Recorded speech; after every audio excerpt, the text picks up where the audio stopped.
જાણપણા રૂપ દરવાજાનું.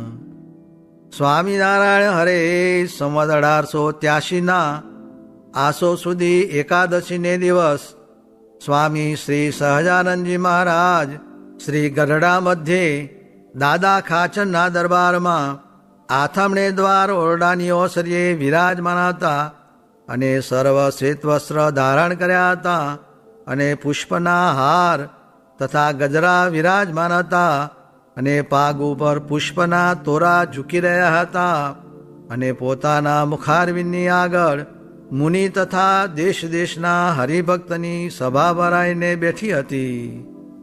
પછી શ્રીજી મહારાજે સર્વ હરિભક્તને કહ્યું, જે અમારા મોટા મોટા પરમહંસ છે તેની જેવી સ્થિતિ છે ને સમજણ છે તે અમે તમને બાઈ ભાઈ સર્વને કહીએ.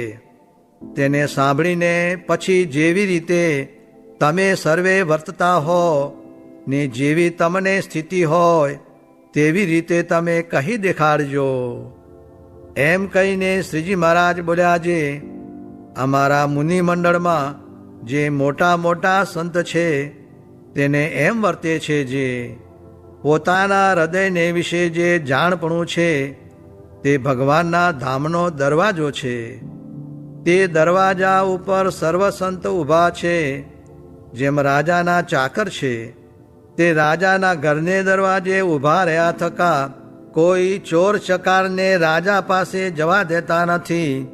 અને તે રાજાના ચાકરને એમ હિંમત રહે છે જે કોઈ રાજા પાસે વિઘ્ન કરવા જાય તો તેના કટકા કરી નાખીએ, પણ કોઈ રીતે રાજા સુધી પૂગવા દઈએ નહીં. એવી રીતે હિંમત સહિત ઢાલ તરવાર બાંધીને ઊભા રહે છે. તેમ આ સર્વે સંત છે તે જાણપણા રૂપ જે ભગવાનના ધામનો દરવાજો ત્યાં ઊભા રહે છે. અને જાણપણાને માહી જે અક્ષરધામ તેમાં ભગવાન છે તેના દર્શન કરે છે.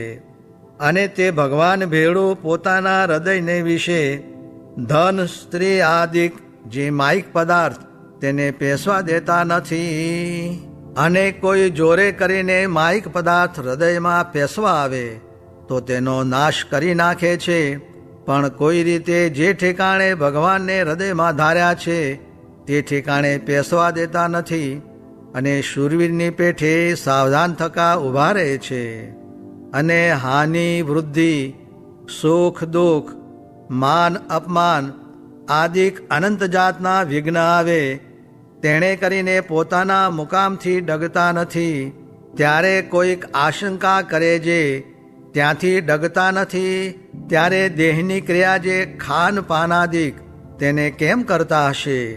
તો તે દ્રષ્ટાંતે કરીને કહીએ છીએ જેમ પાણીયારી હોય તે કૂવા ઉપર જળ સિંચવા જાય છે ત્યારે કૂવાના કાંઠા ઉપર પગ મૂક્યો હોય તેની પણ સુરત રાખે છે જે રખે કૂવામાં પડી જાઉં. અને બીજી વૃત્તિ એ કરીને કૂવામાંથી પાણી સિંચે છે. વળી બીજું દ્રષ્ટાંત, જેમ કોઈ પુરુષ ઘોડે ચડ્યો હોય ત્યારે ઘોડાના પેગડામાં પગ હોય ત્યાં પણ સુરત રાખે. અને ઘોડાની લગામ પકડી હોય ત્યાં પણ સુરત રાખે.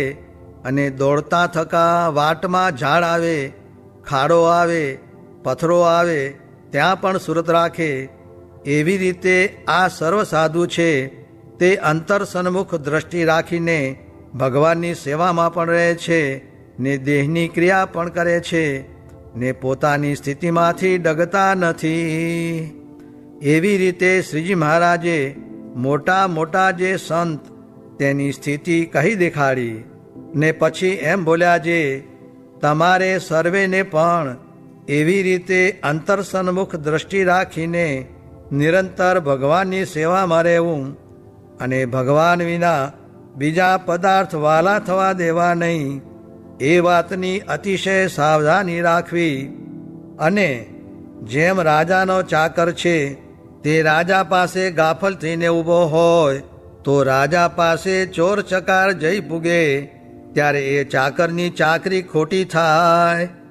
તેમ હરિભક્તને પણ ભગવાન વિના બીજા પદાર્થમાં પ્રીતિ થઈ જાય તો જે ઠેકાણે પોતાના હૃદયને વિશે જાણપણામાં ભગવાન રહ્યા છે તે ઠેકાણે ધન સ્ત્રી આદિક બીજા પદાર્થ પણ પેસી જાય ત્યારે એની ભક્તિ ખોટી થઈ જાય.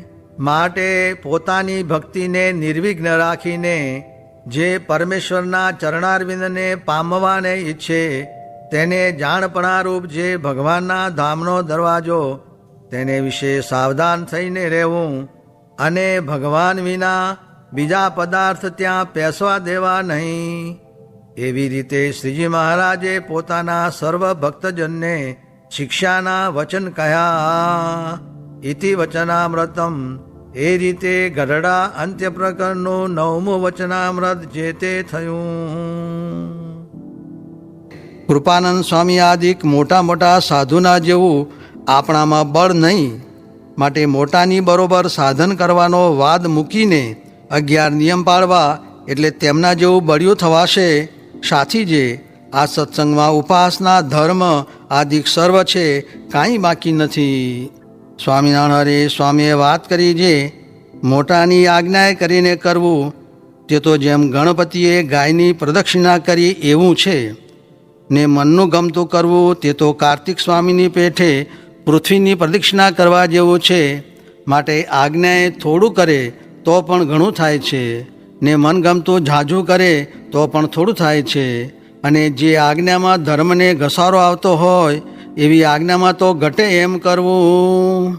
સ્વામિનારાયણ હરે સ્વામીએ વાત કરી જે મોરે તો મુમુક્ષુ ભગવાનને ખોળતા, ને હવે તો ભગવાન છે તે મુમુક્ષુને ખોળે છે.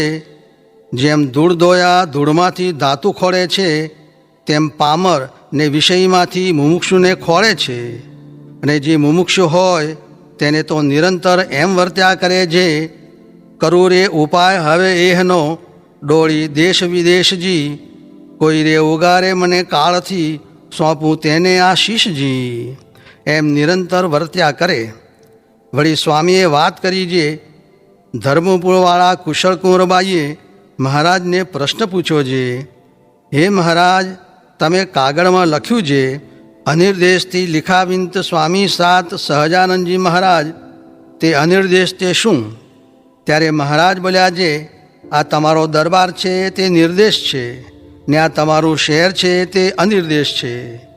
પૃથ્વી નિર્દેશ છે ને જળ અનિર્દેશ છે, જળ નિર્દેશ છે ને તેજ અનિર્દેશ છે, તેજ નિર્દેશ ને વાયુ અનિર્દેશ છે, વાયુ નિર્દેશ ને આકાશ અનિર્દેશ છે, આકાશ નિર્દેશ ને અહંકાર અનિર્દેશ છે, અહંકાર નિર્દેશ ને મહત્તત્વ અનિર્દેશ છે, મહત્તત્વ નિર્દેશ ને પ્રધાન પુરુષ અનિર્દેશ છે, પ્રધાન પુરુષ નિર્દેશ છે ને પ્રકૃતિ પુરુષ અનિર્દેશ છે, પ્રકૃતિ પુરુષ નિર્દેશ છે ને પ્રકૃતિ પુરુષ થકી પર અક્ષરધામ તે અનિર્દેશ છે. ત્યાં રહીને અમે કાગળ લખાવીએ છીએ. એટલી વાત કરી ત્યાં સુધી મૂર્તિ સામું જોઈ રહ્યા ને વૃત્તિ પલટાવીને હૈયામાં ઉતારતા ગયા. તે આ વાત મહારાજે કહી હતી.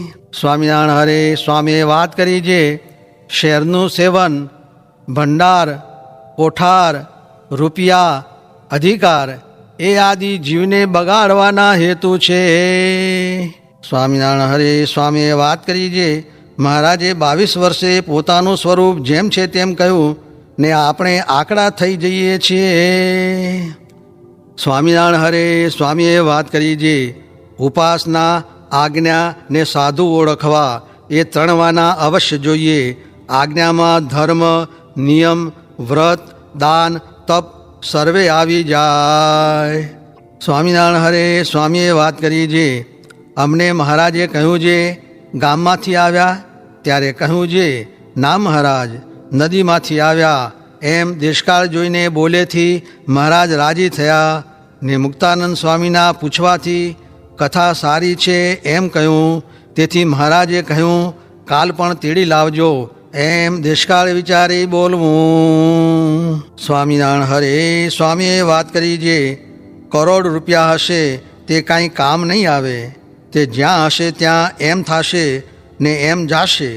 ને આગ્રામાં 18 કરોડ રૂપિયાનું કબ્રસ્તાન કર્યું છે, પણ એટલા રૂપિયાના ઘઉં લઈને ભગવાન ભજ્યા હોય ને કથા કરી હોય તો કેટલી થાય. સાથી તો ઘણા 100 વધારીએ પણ એણે શું થાય? દુઃખ થાય. એ સાધુનો માર્ગ નહીં ને કથાએ તો કેટલો સમાસ થાય. જે ઓલી છાવણીમાં કેટલી નોખી રસોઈઓ નીકળી ગઈ, નોખા આસન નીકળી ગયા, એમ પડઘા પડે અને દ્રવ્ય તો ભેળું કર્યું કે આપ્યું તે રહેતું નથી. નસીબમાં હોય તો રહે. માટે નિષ્કામી થાવું, નિર્લોભી થાવું, નિસ્વાદી થાવું, ત્યારે ભગવાન રાજી થાય.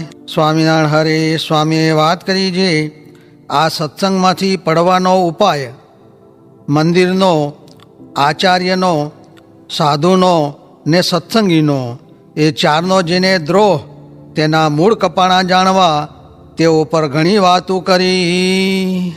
સ્વામિનારાયણ હરે સ્વામીએ વાત કરી છે આ જીવ તો ઝાડ, પથરા, ધૂળ ને બેલા એ જુએ છે તેમાં શો માલ છે. અને મૂળ શાસ્ત્રમાં કહ્યું છે નેત્ર આગળ આવે તે જોવું પણ બહુ લાંબી દ્રષ્ટિ ન કરવી. એમ સાધુનો માર્ગ છે. પણ વારે વારે વખાણ કરે છે આવું હતું અને આમ થશે. ને શાસ્ત્રમાં કહ્યું છે જે નિયમ પ્રમાણે જમે તે સદા ઉપવાસી, ને વસ્ત્ર પણ નિયમ પ્રમાણે રાખે તે ત્યાગી. માટે નિયમમાં રહેવું